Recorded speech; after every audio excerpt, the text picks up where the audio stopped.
지금 태풍 이제 다나스가 이제 지나갔다는 보도를 보고, 또 장마로 인해서 부산 쪽은 뭐 침수 피해도 생기고, 또 막 물이 이렇게 차가 물에 잠기고 하는 그런 보도를 이제 보면서, 우리나라가 이제 한 번씩 이렇게 여름에 안타깝게도 이제 발생하는 그런 일들인 것을 생각해 봅니다. 몇 년 전에는 우리 여기 그 우면산, 그때 또 막 비가 많이 와가지고 우면산 사태가 나가지고 굉장히 어려움을 또 겪었던 그런 적도 있고요. 근데 우리나라에서 보니까 2002년도에 그 태풍 루사라고 아마 기억하시는 분이 계실 거예요. 1904년도 이래로 가장 많은 비가 내려서 그 일강우량이 강릉에는 870mm가 이제 하루에 내린 그런 기록을 보았습니다. 그래서 그때 사망 실종자가 246명에 달했고, 재산 피해는 뭐 거의 5조 2622억이라고 하는 그 수치를 본 기억이 있습니다. 굉장히 우리가 한 번씩 이런 일들을 만날 때마다 많은 생각을 하게 되는데, 오늘 우리가 이제 보려고 하는 이 성경은요, 이 엄청난 비로 우리가 이렇게 보통 이제 볼 수 있는 이런 거하고는 차원이 또 다른 홍수를 우리에게 보여줍니다. 비가 얼마 동안 내리냐면 40일 주야로 내렸습니다. 40일 주야로 비가 땅에 내렸고, 어떤 식으로 내렸냐를 보니까 우리 11절에 그렇게 묘사하고 있습니다. 그날에 큰 기품의 샘들이 터지고, 이 바닥에서요 기품의 샘들이 터지고 하늘의 창문이 열렸다. 여기서 이 하늘의 창문이 열렸다라는 것은 히브리어로 아루바라고 하는 이 단어를 쓰는데, 구멍이라는 단어입니다. 쉽게 말해 하늘에 구멍이 생겼다는 거예요. 그래서 이 40일을 땅에서 물이 터지고 하늘에서 그냥 구멍이, 우리도 가끔 야, 하늘에 구멍이 냈나 뭐 그럴 얘기할 때가 있지만 40일을 쏟아부은 것입니다. 그렇게 40일, 우리는 잠깐 비가 와도 그런데 40일을 그렇게 비가 쏟아부으니까 어떻게 되느냐? 19절에 보니까요, 물이 땅에 더욱 넘침에 천하의 높은 산이 다 잠겼다 그랬습니다. 천하의 높은 산이 다 잠기는데, 여러분 천하의 높은 산, 뭐 세상에 높은 산이 많이 있습니다만은 우리가 보통 높은 산 하면 에베레스트를 얘기하는데, 에베레스트가 8,848m예요. 저기 나오는데 물에 다 잠긴 것입니다. 그러니까 8,800 이하로는 뭐 다 잠겼죠. 그리고 이제 우리 성경에도 보면 이 나중에 이 노아 방주가 머물렀던 곳이 지금 터키 아라랏산이라고 이제 알려지는데, 방주가 이 아라랏산에 머물렀다라고 하는 구절이 나오는데, 이 아라랏산은요 5,137m입니다. 그러니까 수천 메다 되는 산들이 다 잠긴 거예요. 그런데 그 19절 20절을 보게 되면 그것이 다가 아닙니다. 천하의 높은 산이 다 잠겼더니 물이 잠긴 것을 더 불어가지고 15규빗, 우리로 말하면 한 7, 8m 정도 되는 물입니다. 그러니까 높은 산이 다 덮이고 거기서부터도 약 15규빗, 한 7, 8m가 물이 더 높았다 이 말이에요. 그러니까 온 세상이 완전히 물로 뒤덮여 버렸습니다. 그렇게 쏟아부은 이 물이 얼마 동안 그렇게 창렬했냐? 150일 동안 전 세상을 덮었습니다. 이 온 세상을 덮은 이 물이 빠지는데도 150일이 걸렸습니다. 자, 어떤 일이 일어났습니까? 그 결과로 이 지상에 있는 모든 사람, 동물, 모든 것들이 완전히 멸망했습니다. 피해 환산 자체가 안 되는 것이죠. 결국은 여러분, 우리가 창세기 1장 1절에 하나님이 태초에 천지를 창조하시니라, 땅이 공허하고 혼돈하며라고 나오죠. 그러니까 이 홍수의 그 사건은요, 이 세상의 창조 이전에 혼돈과 공허의 상태로 다시 돌아가 버린 것입니다. 하나님이 다시 시작하시겠다라고 말씀하신 것처럼 모든 것이 무너져 내렸습니다. 우리 지난번에 봤죠? 가인의 후손들이 만들었던 음악, 문화, 문명, 무기, 도구, 그리고 나오는 네피림, 우리 말 용사, 잘 나가는 사람들, 명예와 권력과 재물과 이 모든 것들이 다 멸망하고 말았습니다. 우리 이것을 노아의 홍수 사건이다 이렇게 부릅니다. 그때 세상에 남은 단 하나, 작은 방주가 딱 하나 남았습니다. 물론 우리가 이렇게 볼 때 방주가 그렇게 작지만은 않지만, 이 방주가요, 보통 이제 이 크기가 축구장 한 1.5배 정도 되고, 높이는 건물 한 7층 정도, 여기 지금 이제 5층인데 여기서보다 한 2층 정도 더 높고, 폭은 한 4m, 그러니까 한 2m 정도. 그러니까 이게 굉장히 크지만 저 온 세상에서 이거 하나다 이렇게 말하면요, 이건 아주 작은 것이죠. 그때 유일하게 살아남은 사람이 그 노아 방주에 탔던 노아와 아내와 세 아들과 세 며느리 8명 뿐이었습니다. 그리고 그 방주에 들어갔던 정결한 짐승 암수 7씩, 부정한 것은 2씩, 공중의 새도 7씩, 그것이 세상에 살아남은 전부였습니다. 그리고 모든 것은 무너져 버렸죠. 자, 여러분, 이 노아 홍수는 여러분 많이 들으셔서 참 친숙한 이야기인데, 하나님은요, 이 노아 홍수의 이 사건을 통해서 우리에게 굉장히 중요한 메시지를 주고 계십니다. 그 메시지가 무엇이겠습니까? 우리가 꼭 깨달아야 될 하나님의 심판과 하나님의 구원, 이 두 가지 메시지가 이 안에 들어있습니다. 쉽게 말하면 우리 인간은 죄로 인해서 죽을 수밖에 없는 운명을 가지고 있는 인간, 하나님의 심판 앞에 서야 되는 인간, 모든 사람이 죄를 범하였으며 하나님의 영광에 이르지 못하는 인간의 심판 앞에 서는 인간의 운명, 또 하나는 그럼에도 불구하고 우리를 너무 사랑하시는 하나님의 사랑으로 말미암는 구원의 계획, 이것이 이 노아 홍수의 사건 속에 들은 메시지입니다. 문제는 뭐냐면요, 이런 사실들을 깨닫지 못한다는 것이 문제입니다. 이런 메시지를 많은 세상 사람들이 받지 못한다는 것이 문제죠. 우리가 지난 몇 주 동안 살펴보았습니다만, 예수님께서 이 부분을 아주 잘 정리해 주죠. 그 당시 상황들이죠. 마태복음 24장에 보면 홍수 전에 노아가 방주에 들어가던 날, 그날까지 사람들이 먹고 마시고 장가가고 시집가고 있으면서 홍수가 시작되어서 그들을 다 멸하기까지 깨닫지 못하였으니라고 말합니다. 깨닫지 못하고 있는 모습입니다. 가장 안타까운 것이 뭐냐, 이런 상황이 눈앞에 왔는데도 불구하고 깨닫지 못하는 모습이에요. 그래서 오늘 기도하기는 성령께서요, 비록 길지 않은 짧은 시간이지만 오늘 이 말씀을 통해서 저와 여러분이 우리 인간의 운명인 하나님의 심판과 하나님이 우리를 구원하시고자 하는 구원 이 계획을 깨닫게 되시기를 주님의 이름으로 축복합니다. 그래서 우리가 우리 자신의 모습을 들여다보아야 되고, 하나님이 여신 그 구원의 길을 깨닫는 은혜가 있어야 됩니다. 중요한 것은 이걸 깨닫는 것이 가장 중요한 거예요.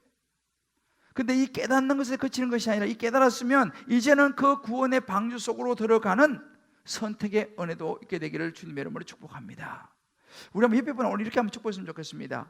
오늘 이 말씀이 잘 깨달아지기를 축복합니다. 할렐루야.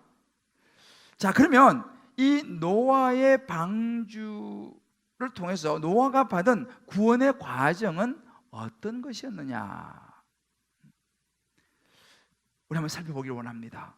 노아가 받은 구원의 과정은 어땠냐? 그 첫 번째를 보면요, 은혜의 자리에 노아가 서는 아주 단순한 모습을 보여줍니다. 여러분, 노아는 아주 단순한 사람이었습니다. 오늘 6장 22절에 보면 이런 구절이 나오죠. 노아가 그와 같이 하여 하나님이 자기에게 명하신 대로 다 준행하였더라 라고 나옵니다. 오늘 7장 5절에도 이 말이 반복됩니다. 노아가 여호와께서 자기에게 명하신 대로 다 준행하였더라. 여러분, 노아는 이런 사람이었어요. 아주 단순한 사람이었습니다. 여러분, 진리는요 생각보다 복잡하지 않습니다. 진리는 단순합니다. 노아는 왜? 라는 질문을 하나님 앞에 던지지 않았습니다. 하나님께서 이렇게 배를 지으라고 말씀을 하셨을 때, 우리가 이제 6장 뒷부분에 보면 우리 지난주에 봤지만 나무 재질은 고페르라고 하는 나무를 쓰고, 이제 크기는 이런 사이즈로 하고, 문은 이렇게 내고, 1층, 2층, 3층은 이렇게 만들고, 뭐 양식은 이렇게 준비하고 쭉 말씀해 줬습니다. 그런데 노아는요 토를 달지 않습니다. 자기에게 명하신 대로 다 준행하였더라. 당시 사람들은요 비를 본 적도 없습니다. 이런 우리 여름 되면 우리가 뭐 홍수가 나고 막 사람이 죽고 이런 걸 우리 가끔 보기 때문에 여름 되면 야 그럴 수 있다 이렇게 생각도 하지 않습니까? 그런데 노아 시대 사람들, 노아는요 그렇게 홍수 때문에 사람 죽는 것을 본 적이 없습니다. 비가 그렇게 내릴 징조조차도 보이지 않고, 그러니까 사람들이 비 이야기하면 허황된 이야기라고 하는 것이죠. 다들 웃는 이야기죠. 그런 상황 속에서 노아는 어떻게 했습니까? 아주 이 사람은 단순했습니다. 하나님께서 말씀하시는 대로 그대로 준행했습니다. 특히 그 중에 다 준행하였더라. 아주 단순한 사람이죠. 이것이 믿음이라고 성경이 말합니다. 히브리서 11장 1절에 보면요, 여러분이 잘 아시는 말씀이죠. 믿음은 바라는 것들의 실상이고 보이지 않는 것의 증거라고 그랬습니다. 여러분, 다 보이는 것을 믿는 거, 그건 믿음이 아닙니다. 모든 것이 예측 가능한 것만 움직이는, 그건 믿음이 아니죠. 120년 동안 노아가 배를, 그것도 산 위에다가 만들었습니다. 짧은 세월이 아니죠. 사람들이 얼마나 이런저런 이야기를 많이 했겠습니까? 자기 자신 머릿속에도 이런저런 생각이 많이 스쳐 지나갔겠죠. 사람들이 얼마나 저 노인이 실성했나 부터 시작해서 얼마나 많은 이야기를 했을지 모르겠습니다. 노아는 단순했어요. 이해되어지지 않습니다. 상상 자체가 안 됩니다. 왜요? 상상이라는 것은 본 적이 있어야지 상상을 하죠. 그래서 노아는 딱 한 가지, 하나님이 말씀하시니까 난 그거 믿어. 그리고 배를 120년 동안 지은 것입니다. 저는 이 노아를 보면서 그런 생각을 해보았습니다. 우리는 신앙생활을 하는데 너무 복잡하게 생각하지 않는가라는 거예요. 우리는 신앙생활하고 예수 믿는데 논리, 합리성, 과학적인 거, 어떤 지식, 모든 것을 총동원해 가지고 그것을 근거해서 성경을 보면서 이게 이런 것은 이건 말도 안 되는 소리고 이거 조금 일리가 있네 하면서 내가 모든 하나님의 말씀을 다 분석해서 취할 것만 취하고 좀 믿을 부분은 좀 믿고, 그런 우리의 모습이 없는가라는 거예요. 실제로 우리가 신앙생활 하다 보면요, 노아처럼 그냥 단순하게 하나님 말씀하시면 그 명리도 다 준행하였다, 이게 다가 중요한데 우리는 다 준행하지 않을 때가 많죠. 내가 이해되어지는 것만 받아들이고 내가 동의 되는 거, 내 마음에 드는 것만 하고, 그렇지 않은 것들은 누가 뭐래도 배제하고. 이것은 노아의 모습이 아니죠. 노아는 그렇게 하지 않았습니다. 다 준행하였더라. 이해가 되든지 되지 않든지, 논리에 맞든지 맞지 않든지, 이렇게 노아는 단순했어요. 여러분 잘 아시는 현대인의 지성의 대표로 보면 이어령 교수입니다. 여러분 너무 잘 아시죠? 초대 문공부 장관을 지냈던 분인데 이분이 오랫동안 무신론자였습니다. 그리고 대표적으로 이분은 반기독교적인 글을 굉장히 많이 썼어요. 절대 믿지 않았죠. 얼마나 똑똑한 지성인이고 이성적인 사람입니까? 그런데 이분이 예수를 믿게 됐죠. 예수를 믿게 되고 세례를 받게 됐습니다. 그리고 그때 세례 받을 때 이분이 한 이야기는 이렇습니다. 그대로 읽어드리면 이렇게 말합니다. 혼자 바들바들 하면서 여기까지 온 내가 너무 불쌍해서 나도 모르게 눈물이 나왔습니다 라고 이야기했습니다. 여러분, 이 사람처럼 지성적이고 논리적이고 탁월한 세계적인 석학이 많지 않죠. 그런데 이분이 그 고백을 하는 거예요. 막상 지금까지는 자기가 그 모든 것을 붙잡고 살아왔는데 하나님 앞에서 세례를 받으면서 하나님의 존재 앞에 서니까 자기가 비로소 보이더라는 거예요. 얼마나 바들바들하면서 살아왔는지. 그것을 이제는 하나님에 다 내려놓는 세례를, 하나님의 자녀가 세례를 받으니까 그동안 수십 년 동안 바들바들 떨면서 붙잡고 살아왔던 자신이 너무 불쌍해 보이더라는 거예요. 그래서 눈물이 났더라는 것입니다. 여러분, 우리가 지성이, 우리의 논리가, 우리의 지식이, 경험이 굉장한 것 같지만요, 하나님 앞에 서면요, 그거 아무것도 아닌 거예요. 그래서 지성에서 영성으로라는 책을 쓰면서 이분이 서문에 이렇게 얘기했습니다. 나는 아직도 지성과 영성의 문지방 위에 서 있다. 누구보다도 이거를 아직 문 앞에서 서성 있는 사람들을 위해 바치고자 한다 라고 서문을 썼어요. 이 시대에는 많은 소위 지성인들, 나름대로 지식과 논리와 모든 걸 가지고 있다는 사람들을 향해서 그 사람들도 지금 아직도 문 앞에 서서 서성인다는 거예요. 심지어 교회 안에 있는 사람들도 교회는 다니지만 지성과 영성의 문지방에 서서 망설이고 있다는 거예요. 들어가지 못하고. 안 믿는 사람 말할 것도 없고, 그런 사람에게 자기의 고백을, 자기의 솔직한 생각을 전하고 싶다, 이런 이야기입니다. 여러분, 구원이라는 것은 사람의 아이디어가 아닙니다. 구원은요, 사람들이 만든 어떤 그 사상, 이데올로기, 철학 아닙니다. 구원이라는 것은 우리의 논리와 생각으로 이해되지는 부분이 아니에요. 구원이라는 것은 하나님의 전적인 계획 안에 있는 것이라는 사실을 저와 여러분이 믿게 되기를 주의 이름으로 축복합니다. 사람들 많이 이렇게 합니다. 아이고, 보여주면 믿지, 내가 보면 내가 확실히 믿겠어. 여러분, 보여주면 그 사람들이 믿을까요? 또 다른 것을 요구할 것입니다. 예수님이 기적을 베풀고 그 옆에서 와 했지만요, 돌아서서는 또 다른 기적을 찾는 것이 이게 인간이에요. 끝이 없습니다. 그럼 주님 뭐라고 말씀하시냐? 믿으면 보인다라고 말합니다. 너가 먼저 믿어봐라. 그러면 보일 것이다. 무슨 이야기입니까? 단순한 믿음이 필요하다는 거예요. 복잡하게 논리 이런 것이 아니라 단순히 한 믿음. 그래서 사도행 16장 30절 이렇게 말하지 않습니까? 주 예수를 믿으라. 그리하면 너와 내 집이 구원을 얻으리라. 뭐 복잡한 얘기하지 않습니다. 주 예수를 믿으라.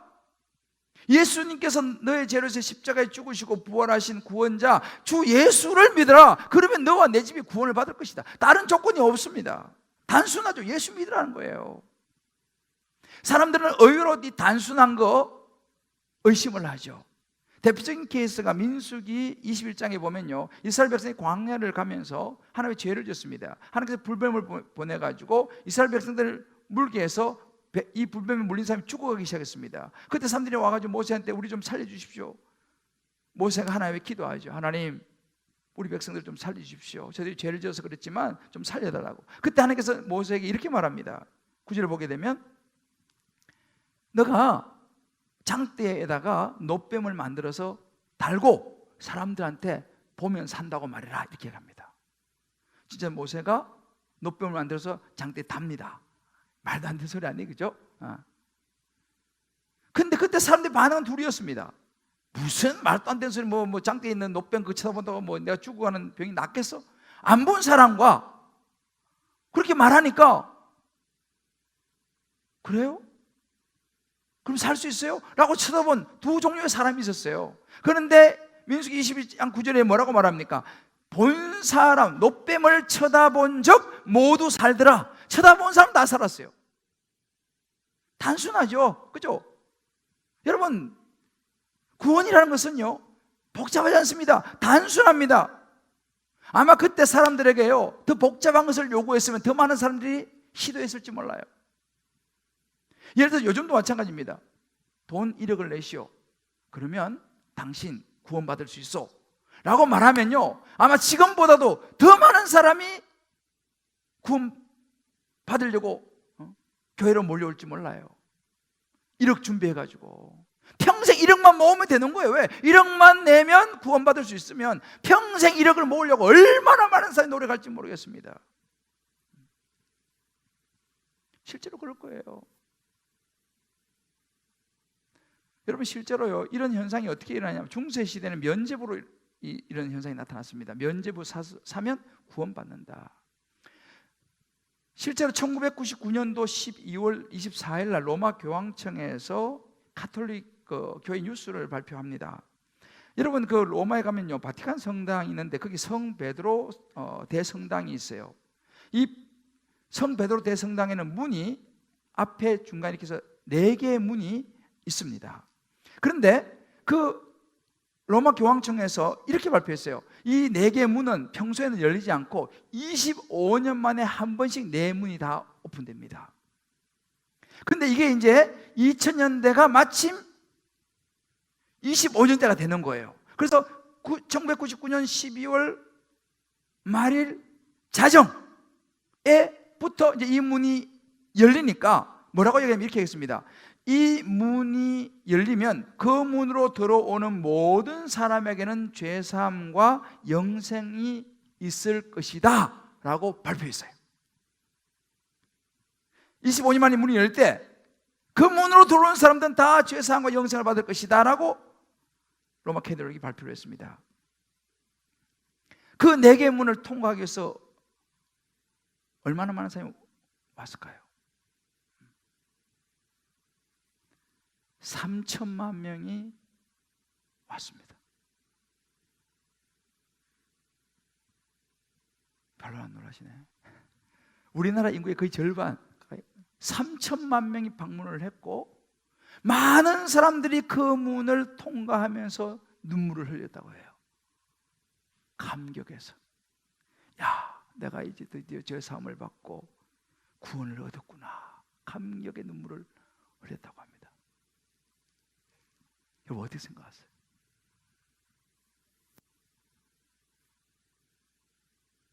참으로 어리석은 일이죠. 여러분, 우리가 진리를 찾고 구원을 받는 것은 바티칸 대성당의 문이 열려서 거기로 들어가서 구원을 받는 게 아닙니다.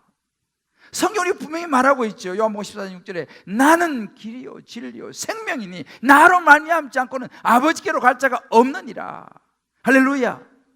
우리는 예수를 믿어야지 천국에 가고 구원을 받는 것이지 그 문을 통과했다고 해서 뭐 면죄부를 샀다고 해서 구원받는 게 아니라고 성경이 분명히 우리에게 말해주고 있습니다. 나의 죄를 위해서 십자가에 죽으시고 부활하신 그 예수 그리스도, 길과 진리와 생명 되신 예수 그리스도, 그분을 마음에 받아들일 때에 구원을 받는 것이다.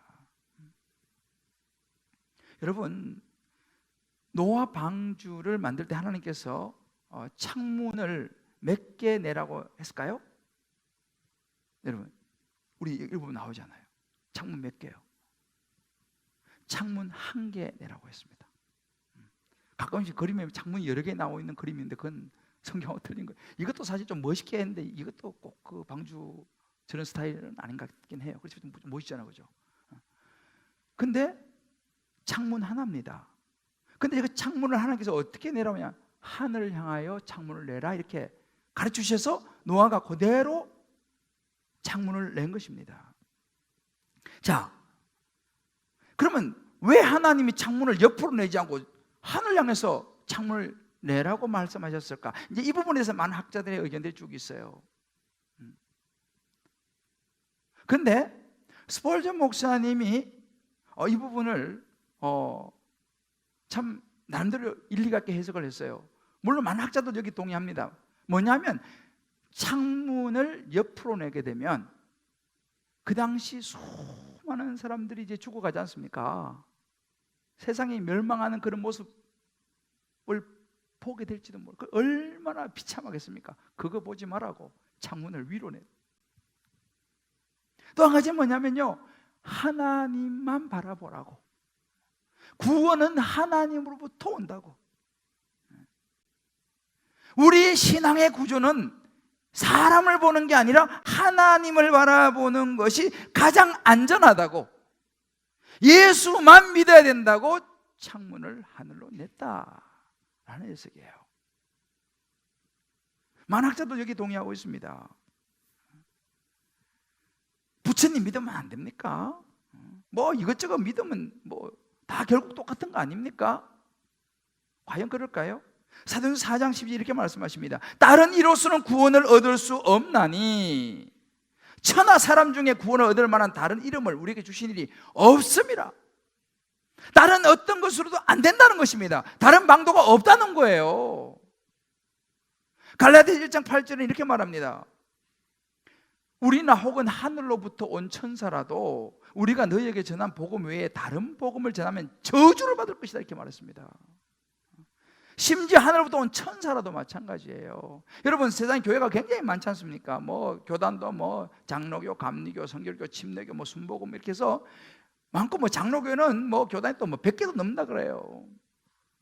그런데 여러분, 뭐 교회가 많고 교단이 많고 그거 다 중요하지만 가장 중요한 핵심은 뭐냐면요, 그 교회의 중심에 뭐가 있냐가 중요합니다. 무엇을 가르치느냐, 진리의 복음, 예수 그리스도 그분 외에는 진리가 없다, 예수 그리스도 그분 외에는 다른 구원의 길이 없다라고 가르치는 이 진리 앞에서는요, 어떤 교회도 동일하다는 거예요.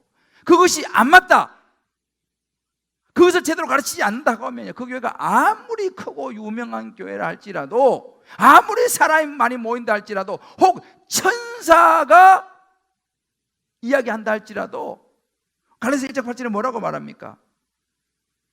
내가 전한 복음 외에, 바울이 전한 예수 그리스도의 십자가의 복음 외에 다른 것을 천사라도, 아무리 훌륭한 목사님이라도, 아무리 큰 교회 많은 사람이 모이는 교회를 할지라도 다른 복음을 전하면요 저주를 받을지어다 그랬습니다. 여러분, 잘 분별하셔야 됩니다. 아무리 훌륭하고 좋은, 사람들이 좋아하고 뭐 다 인기를 누리는 설교요 교회라 할지라도 예수 그리스도의 복음이 정확하게 전해지지 않으면요 거기에는 진리가 없을 수 있다 이 말입니다. 거기에는 구원이 없을 수 있다 이 말이에요. 여러분, 이 시대가요 인문학이 굉장히 판을 치는 시대입니다. 그래서 사람들은 이제 구원도 인문학적으로 접근하려고 그래요. 자기가 생각할 때 이것은 진리다, 인간이 만든 구원의 문으로 자꾸 들어가려고 합니다. 교회가 점점 예수 그리스도의 십자가의 복음을 이야기하기보다는 인간적인 교양과 인간적인 정보와 사람들이 좋아하는 세속화의 문을 자꾸만 만들려고 하는 경향이 있다 이 말이에요. 왜 하나님께서 문을 하나만 만들라고 했겠습니까? 노아 방주의 문을 왜 하나만 만들어서 여러 개 만들죠? 그 속에 여러 가지 의미가 있는 것이죠. 길은 하나밖에 없다, 단순하다, 예수 그리스도 그분밖에 없다라는 사실을 주님 우리에게 말씀하고 계신 줄 믿습니다. 노아는 이렇게 단순했어요. 복잡하지 않았습니다. 예수 믿으면 된다. 두 번째, 노아가 받는 구원의 과정을 보면 순종이라고 하는 의로움이 있었습니다. 말이 조금 어렵지만 중요한 개념입니다. 여러분, 노아가 구원을 받을 수 있었던 자격이 무엇이었을까요? 무슨 자격으로 노아가 구원을 받았습니까? 성경은 말해줍니다. 노아의 의로움이었다 이렇게 말합니다. 노아의 의로움이었다. 우리 하나님은요 우리를 정확하게 보고 계세요. 우리의 모든 정확하게 보고 계십니다. 오늘 6장 5절에 보면 이런 구절이 나옵니다. 여호와께서 사람의 죄악이 세상에 가득함과 그의 마음으로 생각하는 모든 계획이 항상 악할 뿐임을 보시고 보셨습니다. 우리 마음에. 12절에도요. 하나님이 보신즉 땅이 부패하였으니 하나님이 땅의 부패함을 보셨습니다. 여러분 지금 이 시간 하나님이 설교하고 있는 제 마음을 보고 계세요. 여기 앉아 계신 여러분, 저는 잘 모르지만 여러분의 마음과 생각을 하나님이 다 보고 계십니다. 하나님은 보시는 분이에요. 다 아세요. 그럼 우리 안에 있는 이런 좋지 못한 생각 다 아십니다. 그런데 또 한 가지 하나님 보시는 게 뭐냐면요, 오늘 7장 1절 말씀 보면 여호와께서 노아에게 말씀하십니다. 내가 내 앞에 의로움을 내가 보았습니다. 노아가요 하나님 앞에서 의롭다는 것을 하나님이 보였어요. 아, 노아는 참 의로운 사람이구나. 하나님이 노아의 의로움을 보았습니다. 그리고 이 노아를 구원하십니다. 자, 그러면 이 노아에게서 보여준 의로움은 무엇이었냐는 거예요. 이 의로움은 도대체 어떤 거냐? 우리도 의로움 그러면은 뭐 영어로는 righteousness, 의 이렇게 말하는데 우리말도 의로움 그러면 대충 이런 감은 잡히잖아요. 뭐 착하고 선하고 뭐 사람 정의롭고 뭐 이렇게 의로움, 이렇게 우리 한국말로도 딱 개념이 들어오는데, 이 하나님이 보신 노아에게서 보신 이 의로움은요, 이 히브리어는 차디크라고 하는 이 단어인데 우리가 생각하는 것과 조금 다릅니다. 어떤 이 노아에게서 본 의로움이라는 것은 윤리적이고 도덕적인 그런 행위, 이런 행위가 완전하다, 그런 의로움이 아니라, 물론 그런 부분도 포함은 되어 있습니다만 핵심은 그게 아닙니다. 핵심은 뭐냐면 하나님께서 보시는 관점에서 의로움입니다. 그럼 하나님 보시는 관점에서 의로움은 뭐냐라고 했을 때에 하나님을 신뢰하느냐 하지 않느냐, 하나님에 대한 신뢰에 대한 믿음이었습니다. 그럼 하나님 신뢰하는 믿음을 어떻게 할 수 있습니까? 노아는 하나님께서 말씀하신 것을 그대로 따라서 노아 방주를 지었어요. 이건 행동이 따라간 거죠. 노아 방주를 그 믿음을 따라서 지었고 양식도 준비하고 하는 이것을 보면서, 아, 노아가 하나님을 신뢰하고 그대로 따랐구나. 그래서 우리가 좀 전에 봤지만 창세기 6장 22절이나 7장 5절은 그대로 행하여 다 준행하였더라. 다시 말하면 한마디로 순종이었습니다. 하나님의 눈에 노아의 의로움은 노아가 순종하느냐 하지 않느냐였습니다. 이것이 하나님 눈의 의로움의 모습이었죠. 그리고 결정적으로 그 모든 것을 한 다음에 13절에 보게 되면요, 노아가 마지막에 방주로 들어갔고 라고 나옵니다. 노아는 가장 나중에 들어갔어요.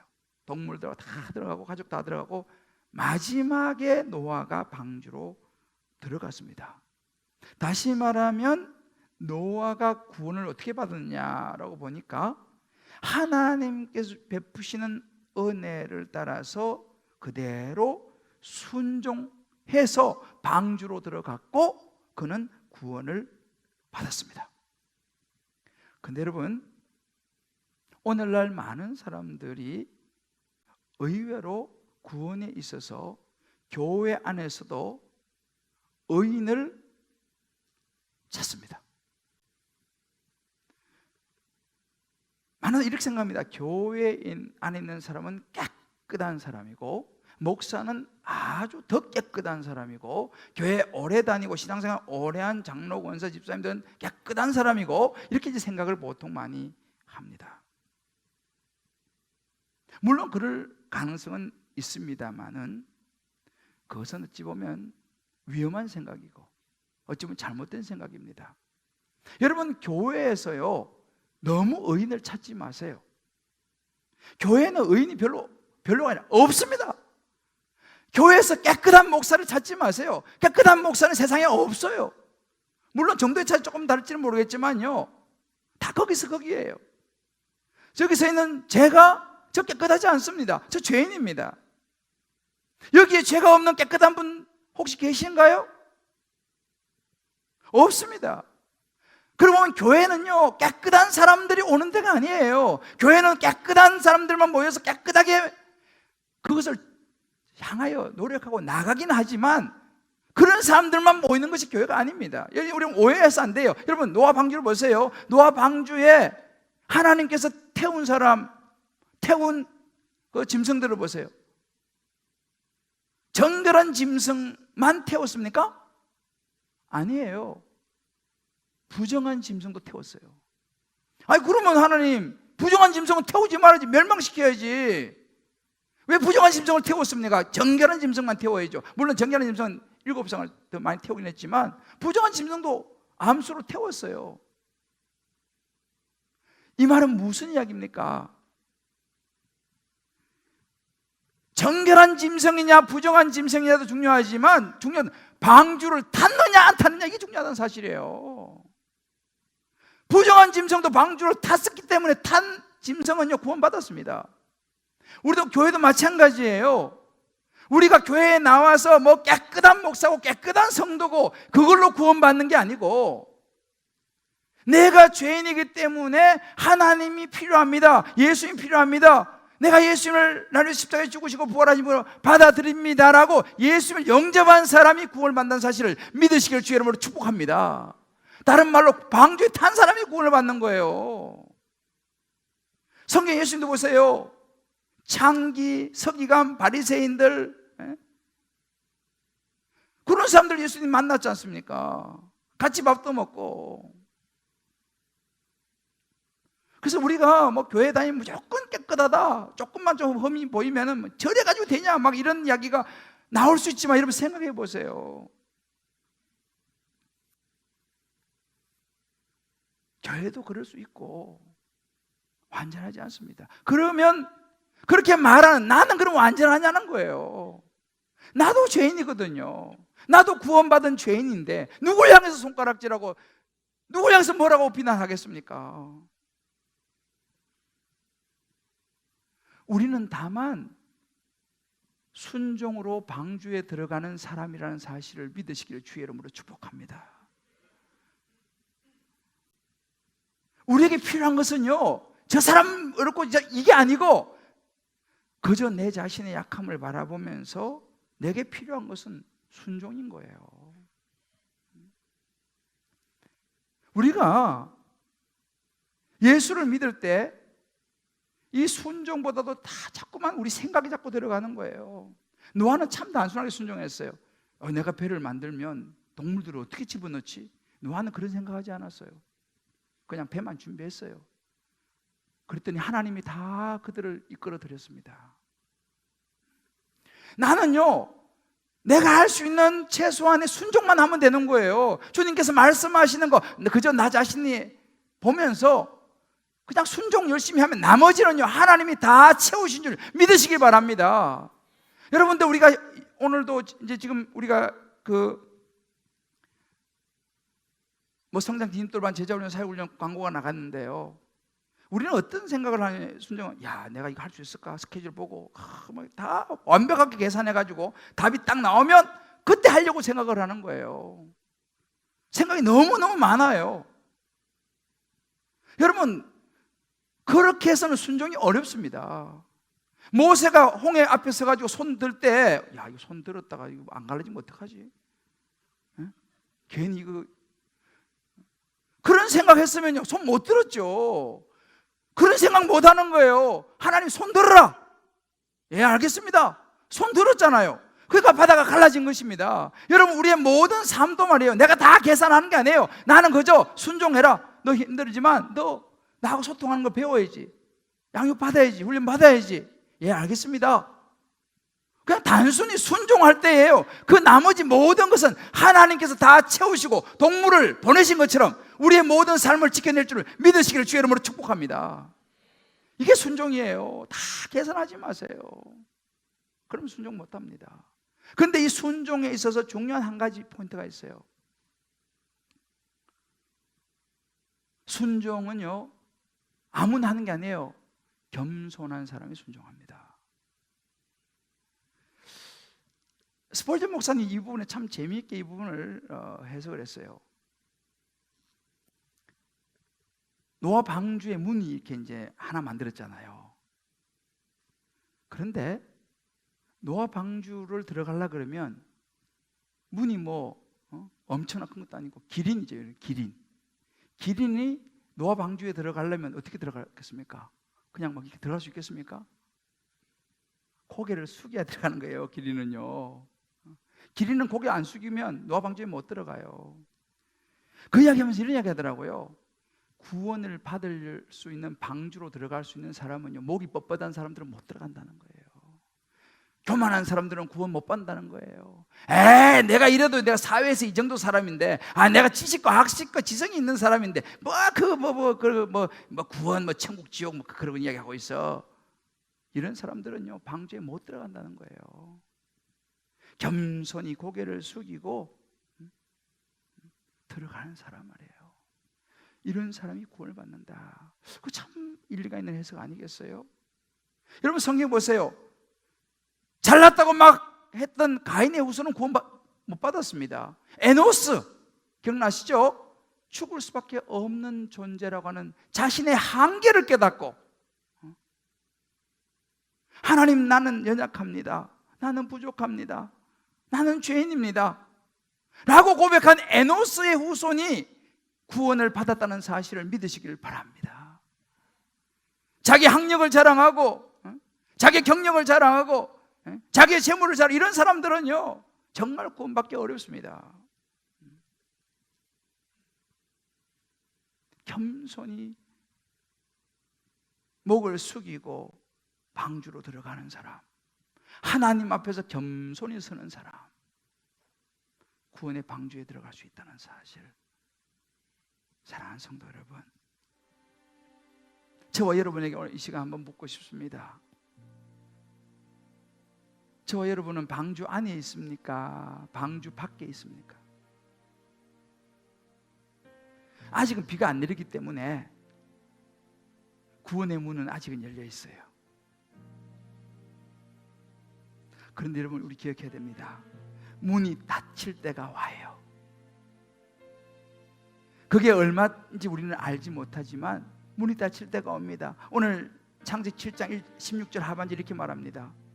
여호와께서 그를 들여보내고 마지막 노아를 들여보내시고 문을 닫았다 그랬습니다. 누가 닫았죠? 하나님이 닫으셨습니다. 이것을 표준세번역이 이렇게 말합니다. 마지막으로 노아가 들어가니 주님께서 몸소 문을 닫으셨다 라고 번역합니다. 저와 여러분 닫히기 전에 들어가야 합니다. 하나님이 문을 닫으실 때가 있어요. 문득 우리에게 죽음이 다가오지 않습니까? 그러면 그 문을 닫히는 거예요. 목사님 신경 쓰지 마세요. 저는 제가 알아서 할 거예요. 저는 그냥 이래 살다 갈 테니까 너무 그런 거 신경 쓰지 마시고 너무 그걸 프레셔 주지 마세요. 자꾸 목사님 자꾸 그런 얘기하면 나 이제 교회 안 와요 라고 생각하는 분이 계실지 모르겠어요. 아마 그 노아 당시 사람들은 노아에게 그렇게 했을 거예요. 노인이 실성을 했나? 거기 가서 당신 할 일이나 하라고. 뭐 비가 온다고 그래서. 그들에게 너무 어리석어 보였을 것입니다. 허무맹랑한 공상적인 이야기를 하는 것처럼 느껴졌을 거예요. 오늘날 많은 사람들도 그렇게 느낄 것입니다. 문제는 뭐예요? 심각하게 생각하지 않아요. 천국 지옥? 이거 무슨 천국 지옥이야. 별로 심각하게 생각하지 않아요. 만약에 심각하게 생각한다면 목숨 걸고 어떻게라도 방주 안에 들어가려고 그랬겠죠, 그들이 서로. 근데 그들은 심각하게 생각하지 않았습니다. 아무리 사람들이 이야기를 하고 노아가 아무리 이야기를 하고 해도 노아 가족 외에는요 아무도 안 들었다니까. 한 사람도 듣지를 않았어요. 그게 그 시대였어요. 근데 여러분 생각해 보세요. 막상 비가 후두둑 후두둑 떨어지고 처음에는 뭐 비 좀 오는 모양이다 이렇게 하는데 이게 비가 이상하거든. 막 들이붓기 시작하고. 그래도 발 빠른 사람들은 높은 데로 산으로 올라갔겠지요. 산으로 올라가다가 노아 방주를 보았겠지요. 그때도 노아를 실성한 사람이라고 생각했을까요? 그때도 헛소리 하던 사람이라고 생각했을까요? 그때는 아마 내가 틀렸구나. 그때 그 심정이 어떻겠습니까?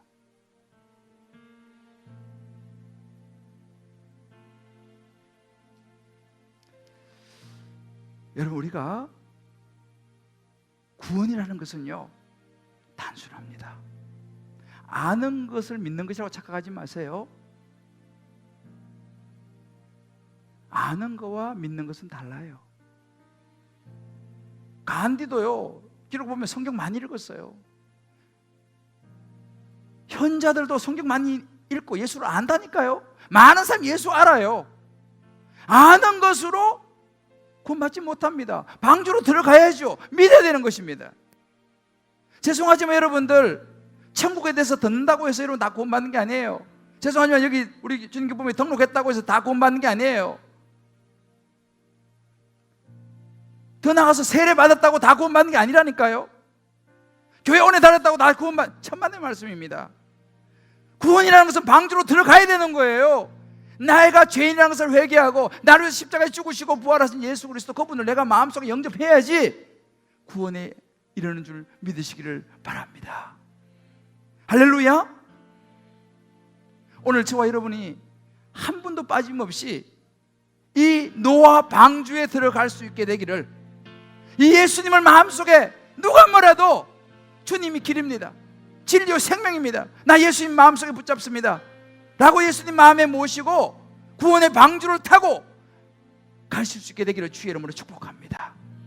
그러기 위해서는 주여 나는 연약합니다 라고 하는, 나는 죄인이라는 건 겸손의 고백이 있어요. 우리 찬양 같이 한번 부르면서 가사 생각하면서 한번 부르고 같이 한번 기도하겠습니다. 주여 우리 연약합니다. 노예의 마음입니다. 주여 우리 연약합니다. 우리 오늘을 힘겨워하는 거 힘든 거예요. 오늘을 힘겨워합니다. 주님의 뜻을 이루며 살기에는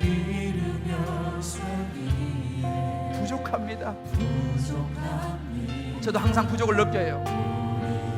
연약합니다. 주여 우리 넘어집니다. 이게 우리의 모습인 거예요.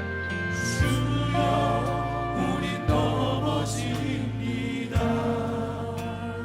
오늘 하루 또 실수하는 거예요. 오늘 하루 실수합니다. 그래서 하나님의 긍휼이 필요한 거예요. 방주로 들어가야 되는 거예요. 죄인입니다. 우리 주만 바라봅니다. 자만 바라봅니다. 한없는 주님의 은혜, 없는 주님의 은혜 온 세상 위에 넘칩니다. 온 세상 위에 넘칩니다. 가릴 수 없는 하나님의 영광, 수 없는 주 영광 온 땅에 충만합니다. 내 충만합니다. 주님만이 길입니다.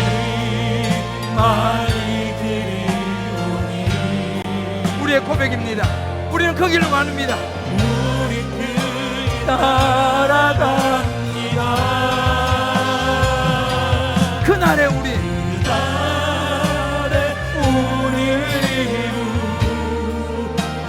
주님만 완전합니다. 다른 길이 없어요. 주는 우리 오른손으로 한번 고백합시다. 주님만이 길이오니. 우리 고백입니다. 주님만이 길입니다.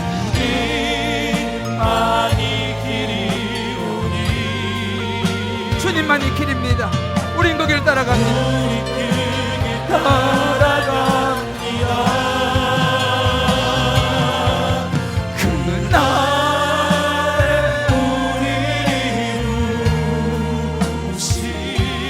주님만 완전합니다. 주는 완전합니다. 이 시간 우리 조용히 눈을 감고 좀 전에 들었던 오른손을 가슴에 한번 얹어 보십시다.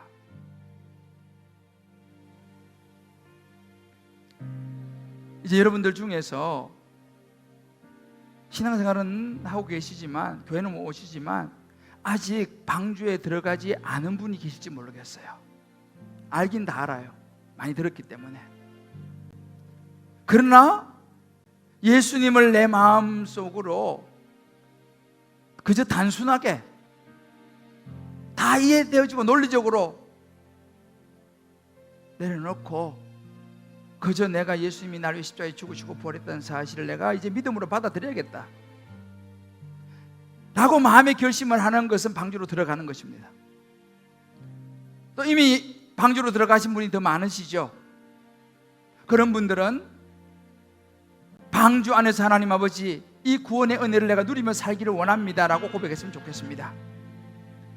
한 사람도 주님 방주 안으로 들어가지 않아서 비가 후두둑 떨어지기 시작할 때 이미 방주의 문이 닫힌 이후에 후회하지 않기 원합니다. 우리가 완전한 사람이 아니에요. 그렇기 때문에 하나님의 은혜가 필요하고 구원이 필요한 거죠. 이제 가슴에 손을 다 얹어 보십시오. 그리고 저를 따라서 같이 한번 기도해 봅니다. 진심으로 기도합니다. 방주로 들어가는 시간이죠. 주님, 저는 죄인입니다.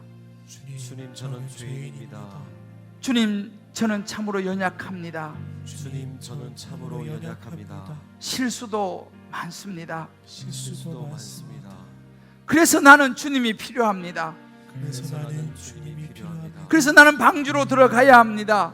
그래서 나는 방주로 들어가야 합니다. 이제 제 마음의 문을 열고 이제 제 마음의 문을 열고 나를 위해서 십자가에 죽으시고 나를 위해서 십자가에 죽으시고 부활하신 예수님 부활하신 예수님 모셔드립니다. 모셔드립니다.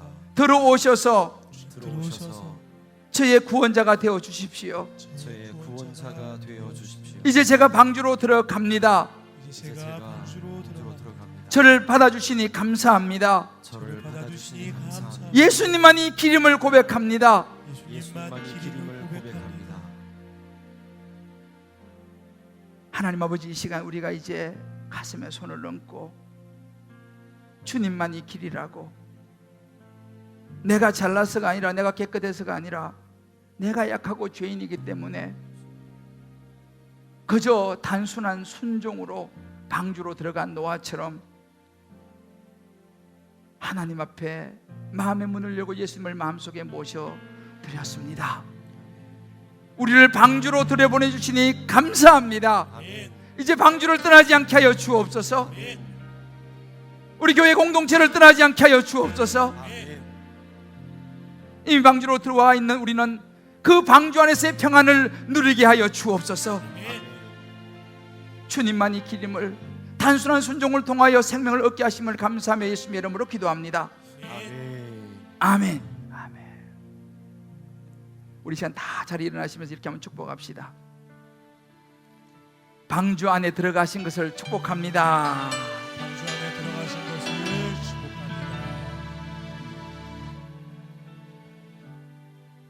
방주 안에 이제 꼭 거하며 살아가십시다. 방주 안에 이제 꼭 거하며 살아가십시다. 할렐루야. 비가 와도 끄떡없습니다. 왜요? 우리는 방주 안에 있기 때문에. 여러분 주변에 있는 방주에 아직 들어오지 않은 분들을 위해서도 기도 부탁합니다. 구원으로 인도하는 그 문은 참 좁으며, 이 가사를 생각하면서 한번 부르고 후렴으로 주님 많이 길이오니 우리 한번 힘차게 박치면서 찬양하겠습니다.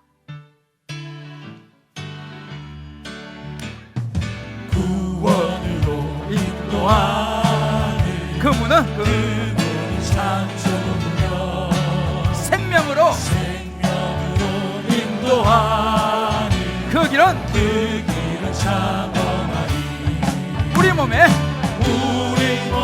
매여 있는 그 더러운 죄짐을 하나 없이 벗어놓고 힘써서 들어갑시다. 구원으로 인도하는 그 소문 들어가 영생으로 인도하는 그 생명길 갑시다. 이 세상에 많은 사람 이 세상에 많은 사람 큰 문으로 들어갑니다.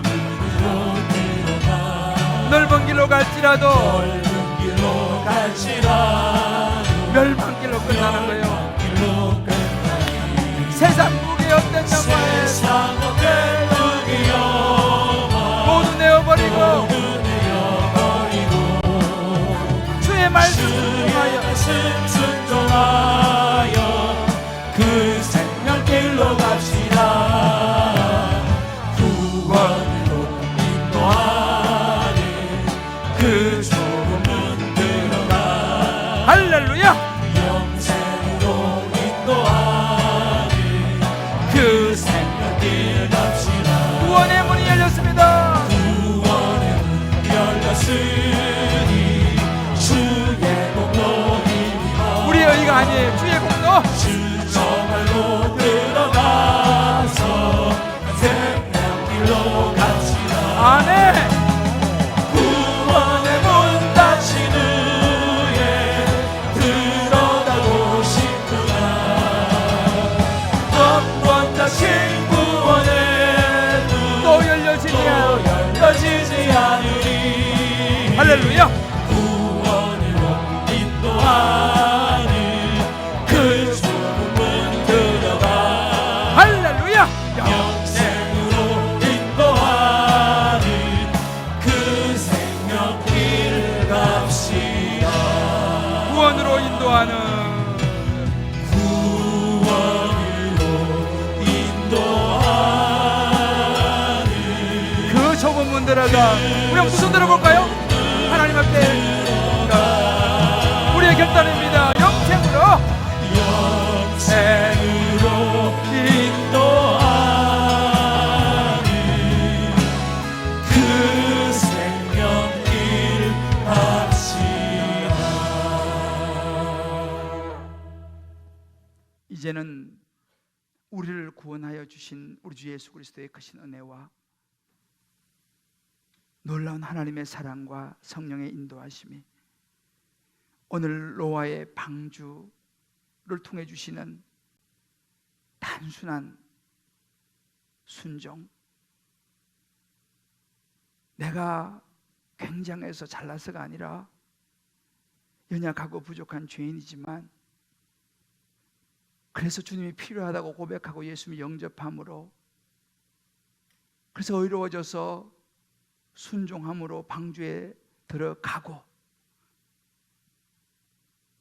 이미 또 들어가 있고 누리기를 원하는 우리 사랑하는 우리 주님 기쁨의 교회 성도님들 한 분 한 분 머리 위에, 오늘도 예배드린 모든 분들 머리 위에 저들의 사랑하는 자녀들, 사랑하는 아내, 남편, 부모, 모든 삶의 여정, 기도 제목 위에 군문에 가 있는 자녀들, 여기저기 흩어져 있는 우리 식구들, 회복을 기다리는 우리 환우들 머리 위에 방주로 들어가고 더 많은 사람을 주님께로 인도하고자 영혼 구원을 위하여 주님 앞에 올려드리는 11조의 예물, 감사, 선교, 구제, 소원, 이모저모의 특별한 예물과 오병이어 특별히 하나님 우리 교육관을 위하여 영혼 구원과 양육과 훈련과 죄 몸된 교회를 세우게 하여 어려운 중에도 헌신하여 주머니를 열고 올려드리는 비전헌금, 그 축복된 손길을 위해 이제부터 영원토록 함께 하시기를 간절히